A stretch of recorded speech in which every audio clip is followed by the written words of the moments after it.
Matthew chapter 17, Mark chapter 9, and Luke chapter 9 verses 28 through 62. Matthew chapter 17.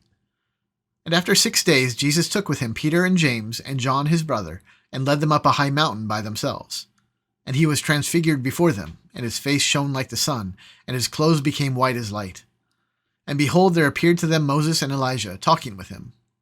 And Peter said to Jesus, Lord, it is good that we are here. If you wish, I will make 3 tents here, one for you, one for Moses, and one for Elijah. He was still speaking when, behold, a bright cloud overshadowed them, and a voice from the cloud said, This is my beloved Son, with whom I am well pleased. Listen to him. When the disciples heard this, they fell on their faces and were terrified. But Jesus came and touched them, saying, Rise, and have no fear. And when they lifted up their eyes, they saw no one but Jesus only. And as they were coming down the mountain, Jesus commanded them, Tell no one the vision, until the Son of Man is raised from the dead. And the disciples asked him, Then why do the scribes say that first Elijah must come? He answered, Elijah does come, and he will restore all things. But I tell you that Elijah has already come, and that they did not recognize him, but did to him whatever they pleased. So also the Son of Man will certainly suffer at their hands. Then the disciples understood that he was speaking to them of John the Baptist. And when they came to the crowd, a man came up to him, and, kneeling before him, said, Lord, have mercy on my son, for he has seizures, and he suffers terribly. For often he falls into the fire, and often into the water. And I brought him to your disciples, and they could not heal him. And Jesus answered, O faithless and twisted generation, how long am I to be with you? How long am I to bear with you? Bring him here to me. And Jesus rebuked the demon, and it came out of him, and the boy was healed instantly. Then the disciples came to Jesus privately and said, Why could we not cast it out? He said to them, Because of your little faith. For truly I say to you, if you have faith like a grain of mustard seed, you will say to this mountain, Move from here to there, and it will move, and nothing will be impossible for you. As they were gathering in Galilee, Jesus said to them, The Son of Man is about to be delivered into the hands of men, and they will kill him, and he will be raised on the 3rd day. And they were greatly distressed. When they came to Capernaum, the collectors of the 2 drachma tax went up to Peter and said, Does your teacher not pay the tax? He said, Yes. And when he came into the house, Jesus spoke to him first, saying, What do you think, Simon? From whom do kings of the earth take toll or tax? From their sons or from others? And when he said, From others, Jesus said to him, Then the sons are free. However, not to give offense to them, go to the sea and cast a hook, and take the first fish that comes up. And when you open its mouth, you will find a shekel. Take that and give it to them for me and for yourself. Mark chapter 9. And he said to them, Truly I say to you, there are some standing here who will not taste death until they see the kingdom of God after it has come with power. And after 6 days Jesus took with him Peter and James and John, and led them up a high mountain by themselves. And he was transfigured before them, and his clothes became radiant, intensely white, as no one on earth could bleach them. And there appeared to them Elijah with Moses, and they were talking with Jesus. And Peter said to Jesus, Rabbi, it is good that we are here. Let us make 3 tents, one for you, and one for Moses, and one for Elijah. For he did not know what to say, for they were terrified. And a cloud overshadowed them, and a voice came out of the cloud, This is my beloved Son. Listen to him. And suddenly, looking around, they no longer saw anyone with them but Jesus only. And as they were coming down the mountain, he charged them to tell no one what they had seen, until the Son of Man had risen from the dead. So they kept the matter to themselves, questioning what this rising from the dead might mean. And they asked him, Why do the scribes say that first Elijah must come? And he said to them, Elijah does come first to restore all things. And how is it written of the Son of Man that he should suffer many things and be treated with contempt? But I tell you that Elijah has come, and they did to him whatever they pleased, as it is written of him. And when they came to the disciples, they saw a great crowd around them, and scribes arguing with them. And immediately all the crowd, when they saw him, were greatly amazed, and ran up to him and greeted him. And he asked them, What are you arguing about with them? And someone from the crowd answered him, Teacher, I brought my son to you, for he has a spirit that makes him mute.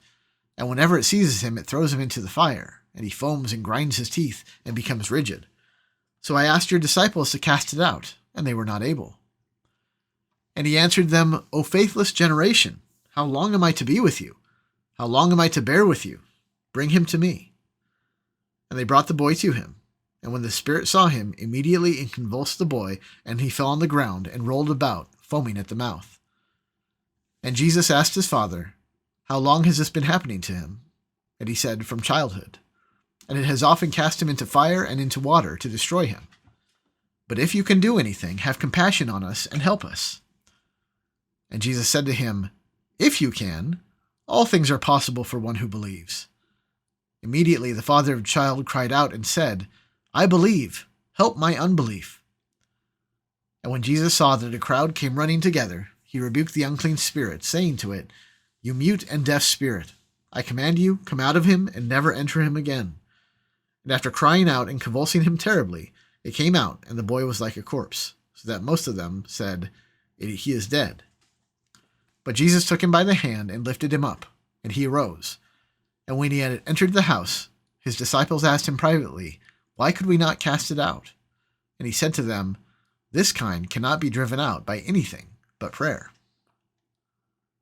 They went on from there and passed through Galilee, and he did not want anyone to know, for he was teaching his disciples, saying to them, The Son of Man is going to be delivered into the hands of men, and they will kill him. And when he is killed, after 3 days he will rise. But they did not understand the saying, and were afraid to ask him. And they came to Capernaum, and when he was in the house, he asked them, What are you discussing on the way? But they kept silent, for on the way they had argued with one another about who was the greatest. And he sat down and called the 12. And he said to them, If anyone would be first, he must be last of all and servant of all. And he took a child and put him in the midst of them. And taking him in his arms, he said to them, Whoever receives one such child in my name receives me. And whoever receives me receives not me, but him who sent me. John said to him, Teacher, we saw someone casting out demons in your name, and we tried to stop him, because he was not following us. But Jesus said, Do not stop him, for no one does a mighty work in my name will be able soon afterward to speak evil of me. For the one who is not against us is for us. For truly I say to you, whoever gives you a cup of water to drink because you belong to Christ will by no means lose his reward. Whoever causes one of these little ones who believe in me to sin, it would be better for him if a great millstone were hung around his neck and he were thrown into the sea. And if your hand causes you to sin, cut it off. It is better for you to enter life crippled than with 2 hands to go into hell, to the unquenchable fire. And if your foot causes you to sin, cut it off. It is better for you to enter life lame than with 2 feet to be thrown into hell. And if your eye causes you to sin, tear it out. It is better for you to enter the kingdom of God with 1 eye than with 2 eyes to be thrown into hell, where their worm does not die and the fire is not quenched. For everyone will be salted with fire. Salt is good, but if the salt has lost its saltiness, how will you make it salty again? Have salt in yourselves, and be at peace with one another. Luke chapter 9, beginning with verse 28. Now about 8 days after these sayings, he took with him Peter and John and James, and went up onto the mountain to pray. And as he was praying, the appearance of his face was altered, and his clothing became dazzling white. And behold, 2 men were talking with him, Moses and Elijah, who appeared in glory and spoke of his departure, which he was about to accomplish at Jerusalem. Now Peter and those who were with him were heavy with sleep, but when they became fully awake, they saw his glory and the 2 men who stood with him.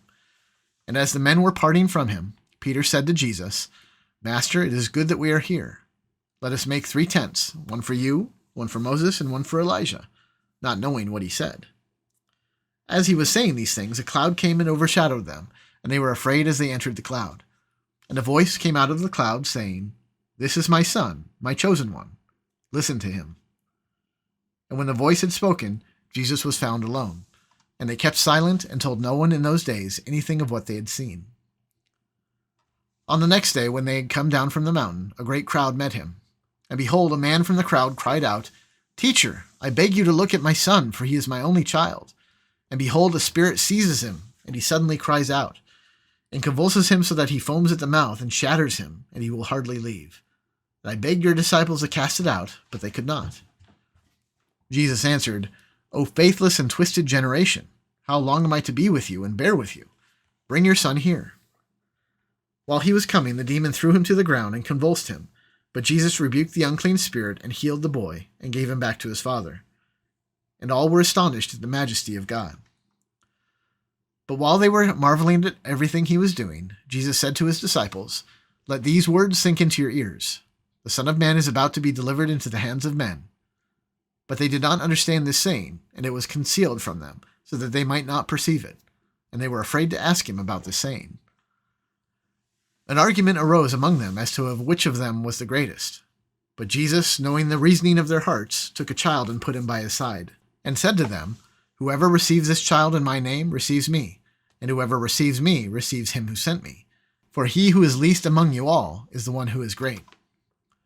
John answered, "Master, we saw someone casting out demons in your name, and we tried to stop him because he does not follow with us." But Jesus said to him, "Do not stop him, for the one who is not against you is for you." When the days drew near for him to be taken up, he set his face to go to Jerusalem. And he sent messengers ahead of him, who went and entered a village of the Samaritans to make preparations for him. But the people did not receive him, because his face was set toward Jerusalem. And when his disciples James and John saw it, they said, "Lord, do you want us to tell fire to come down from heaven and consume them?" But he turned and rebuked them, and they went on to another village. As they were going along the road, someone said to him, "I will follow you wherever you go." And Jesus said to him, "Foxes have holes, birds of the air have nests, but the Son of Man has nowhere to lay his head." To another he said, "Follow me." But he said, "Lord, let me go first and bury my father." And Jesus said to him, "Leave the dead to bury their own dead, but as for you, go and proclaim the kingdom of God." Yet another said, "I will follow you, Lord, but let me first say farewell to those at home." Jesus said to him, "No one who puts his hand to the plow and looks back is fit for the kingdom of God."